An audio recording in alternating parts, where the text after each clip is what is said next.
New forecasts issued by Emergent Research predicted a CAGR of 22.8% until 2030.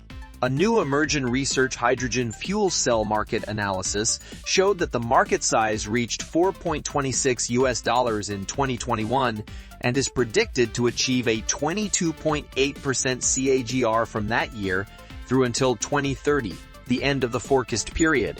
Rising demand for the zero-emission technology as backup power is the market's primary driver.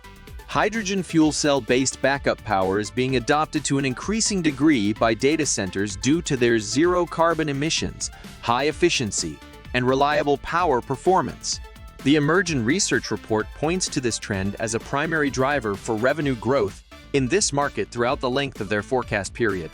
Energy centers are increasingly looking to the technology as an energy cost-saving opportunity to decrease the amount of wasted energy when power is generated. Furthermore, their reliability as a power source means that they can be confident there will be continuous power for extended period of time if needed.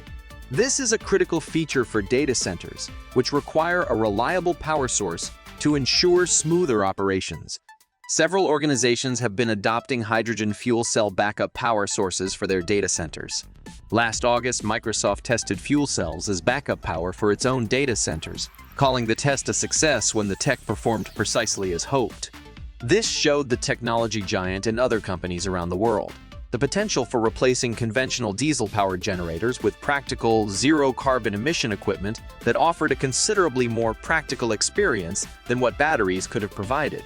In fact, at that time, Microsoft Director of Data Center Research Sean James called it their equivalent to a moon landing. Last February, North Sea, a data center company from the Netherlands, announced that it was replacing its backup power generators at its Groningen facility to equipment powered by green hydrogen. This, according to the company, represented a first for data centers in Europe. The North Sea backup system consists of a 500-kilowatt hydrogen fuel cell module that is expected to reduce the location's diesel consumption by tens of thousands of liters of diesel per year. This will also avoid the production of about 78,000 kilograms of carbon dioxide emissions per year. I'm Jake Martin, and that's it for now. Oh, and don't forget to hit subscribe and grab our newly updated ebook. The link is in the description.